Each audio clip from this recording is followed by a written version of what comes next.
салом дӯстони азиз, боварӣ дорам шумо низ ба мисли ман фикр кардед қаҳрамони ин навор варзишгари касбист.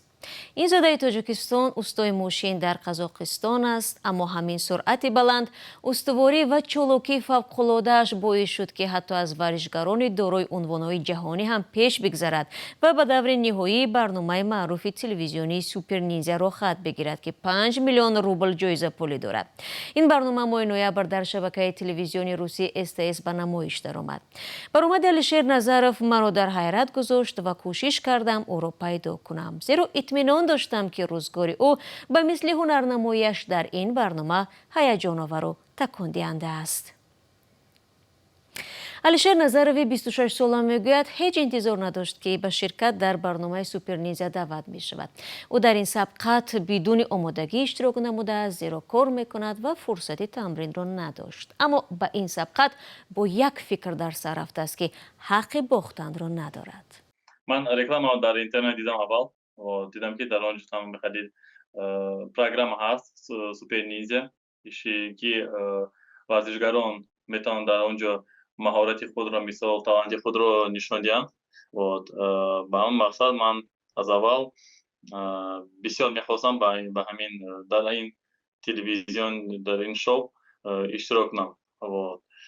Баъд аз ҷураҳоям, аз рафиқонам дар Инстаграм ҳамчун дидам ки реклама ки дар Алмато ҳамин хел кастинг рафта истодааст.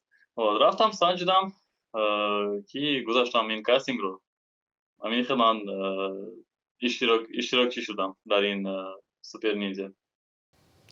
Алишер гуфт аз хурдӣ ба варзиш рағбат дошт, вале мушкилоти иқтисодӣ он замон пеш аз вақт калонаш карду ночор ин машғулияташро ба гӯшаи фаромӯшӣ супурд. оилаи иборат аз 6 фарзанд дастнигари падари муҳоҷирашон буд ки дар Русия заҳмат мекашид. ӯ мегӯяд рӯзҳои гуруснагӣ аз хотираш нарафтааст. 2010 то 2014 сол ҳамин муддати хеле вазин буд дар зиндагиамон. Ба он мақсаде ки падарам мисол дар муҳоҷират буд, кор мекардак, лекин пули калон ба он намедоданд. Ё ин ки медоданд, кам медоданд. Бисёр вақт намедоданд ин пула. Ба ин мақсад вақтҳое буда ки дар давоми як моҳ падарам мисол як моҳ ду моҳ падарам пул равона кардан наметавонист ба оилаамон. Алишер маҷбур шуд аз 14 солагӣ кор кунад ва бори гарони зиндагии оилаи калонашро рӯи шонаҳои кӯчакаш бикашад. кори барвақтӣ ба таҳсилаш халал мерасонд, аммо ба гуфтаи Алишер илоҷи дигар набуд. новобаста ба ин кӯшиш мекард дар дарсо низ фаъол бошад. ҳарчанд ба нақли ӯ он замон ҳатто либосу появзоли хуби мактабӣ ҳам надоштааст. Мисол онҳо доранд, барои чӣ мо надорем? Ҳамин фикрҳо ҳама вақт дар фикрҳои ҳамин фикрҳо дар сари ман ҳама вақт буданд.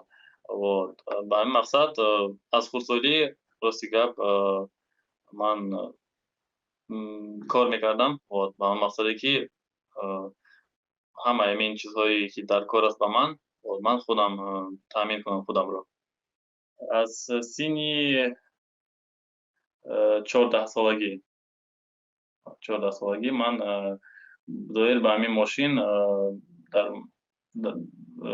ман бисёр орзу доштам ки ҳамин мошинро хуб фаҳмам, омӯзам. Ба ҳамин мақсад ман аз мошин сар кардам.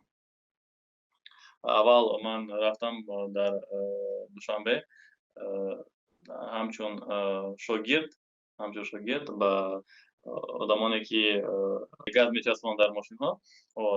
Ман пеши онҳо рафта аз онҳо омӯхтам.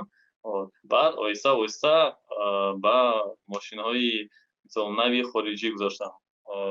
ҳамчун электрооборудование, электрика, ҳамин чизҳоро бисёр шавқ доштам, меомӯхтам худам.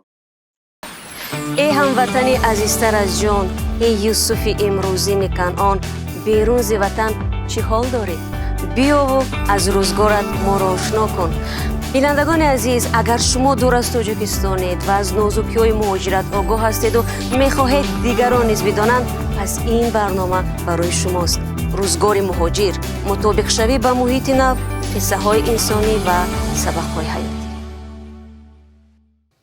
قهرمان ما یگانه راه بیرون شدن از ورطه ناداری را در مسکو میدید. به هزاران امید در یکی از دانشگاه‌های این شهر فاکولته مهندسی ساحه کیمیا را ختم کرد.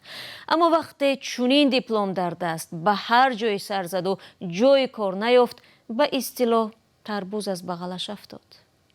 بعد از ختم университет من فهمیدم که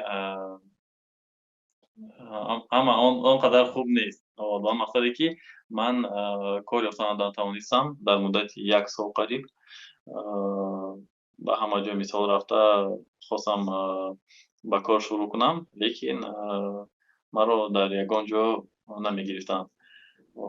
به این مقصد من به پدرم یاردم میدادم در آن وقت و وقتی که کار یافتن نتوانستم. بعد همچنین دستور کم کار کردم آن وقتا بعد университет و همچون کاری کوریر هم در آنجا میکردم. لیکن من فکر کردم که من بعد ختم университет تیز من کاری خوب مییابم، لیکن این خیلی نشد. علیشیر میگوید در همین مرحله حیاتش محض رو آوردن به ورزش او را از گرداب یأس و ناامیدی بیرون آورد. روحاً و جسماً استوار کرد و نگذاشت که بشکند.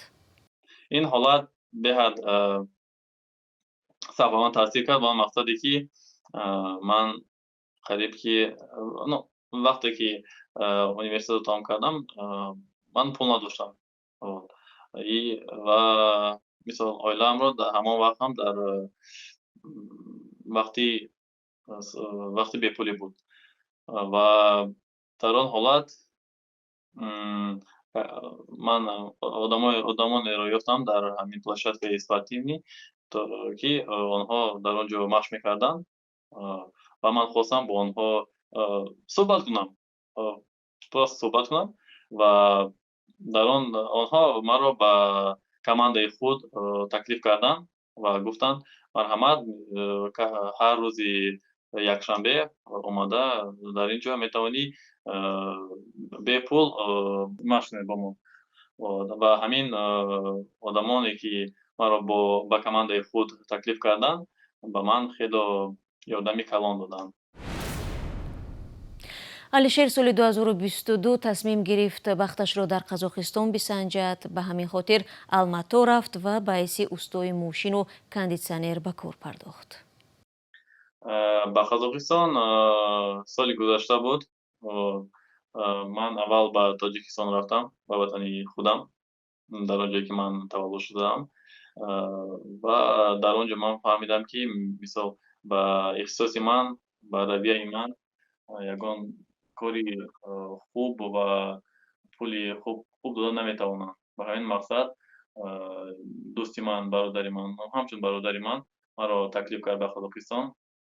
گفت مرحمت در اینجا автосервис است، در اینجا کار خوب است و مرحمت بیا با ما همراهی ما با ما مثال کار کنیم، دو کسا پولی خوب کار کنیم. من گفتم خوب و قصه آمدم ماه دکبر سال گذشته من به قزاقستان آمدم. وقتی من خواستم برای برنامه روزگار مهاجر با علیشیر صحبت کنم، او گفت 12 ساعت در کار است و همین سرکاریش نیز باعث آن شده است که همگی 15 و یا 20 دقیقه‌اش را همه روزه میتواند به ورزش صرف کند. من حاضر مثال در این حالت هستم، مثال با 12 ساعت به کار مشغولم، لیکن من 12 ساعت نه تنها ماشین ساز میکنم، من وقت دارم که یگان چیز رو باز بیاموزم در همین مدتی کار و این برای من خیلی خوب است. همچنین من میتونم دیگر زبان ها رو در جای کار نیز هم از خود کنم، برای اینکه در آنجا کامپیوتر است، در آنجا تلفن است، در آنجا اینترنت هست.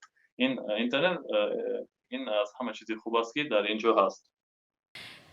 آیا پشیمون نیستید که 4 سال در دانشگاه از روی اختصاص تحصیل کردید که از روی آن شغل پیدا کردن نمیتوانید؟ рости гап пушаймон камтарак пушаймон ҳастам рости гап ба он мақсаде ки мисол 4 соле ки ман дар бакалавриат вақт сарф кардам, ман метавонистам ягон ихтисоси хуби дигарро аз худ кунам, лекин барои ман дигар интихоб набуд. Ба ҳамин мақсад ман дар бакалавриат 4 сол таҳсил кардам дар донишгоҳ. Агар он вақт ман интихоб дар дасти ман мебуд, ман направление IT, направление компютер, вот это программирование, инро мисол аз худ мекардам. Ин хеле хуб, хеле навз аст. Вот ман ҳозирам рости гап орзу дорам ба ҳамин равия мисол бале ба ҳамин сам омӯзам. алишер ҳанӯз ба хулосае наомадааст ки дар қазоқистон мемонад ё ба тоҷикистон ё русия бармегардад, чун мегӯяд мехоҳад ҷаҳонро бубинад. Аммо он чизе ки яқин аст, орзу дорад падару модарашро соҳиби манзили шахсӣ кунад. Падару модари ман ҳозир дар шаҳри Москав зиндагӣ мекунанд ва дар он ҷо условияшон рости гап гӯем он қадар хуб нест, ба он мақсаде ки мисол модари ман ҳар рӯз ба ҷои кор мисол меравад ва кораш беҳад вазин аст. Ба ҳамин мақсад орзуи аввали ман ин аст ки модари ман аз кор равад ва истироҳат кунад дар хона ё ин ки дар ягон шаҳри дигар ва он дар он ҷо саёҳат кунад, истироҳат кунад. Вот орзуи аввали ман ин аст. Вот баъд орзуи калони ман он аст ки ба онҳо мехоҳам хонаи калони хуб ё ин ки созам, ё ин ки харам. умедворем алишер ба ҳамаи хостаҳояш хоҳад расид, зеро ӯ аллакай имтиҳонҳои ҷиддӣ дар зиндагиро пушти сар кардаву мардонавор ба сӯи ҳадафҳояш қадамҳои устувор мегузорад ки ин худ аллакай қаҳрамонист. тавре мегӯянд, то он даме ки шумо таслим намешавед, шикастнопазиред. бо як дунё таманно ва беҳтарин орзуҳо нашри навбатии рӯзгори моҷиро ба поён мебарам. умедворам шумо дӯстони азиз бо шарҳоятон зери ин барнома алишерро рӯҳбаланд хоҳед намуд ва агар фикр мекунед ки рӯзгори шумо азизон низ барои дигарон метавонад ҷолиб бошад, пас меҳмони барномаи мо шавед.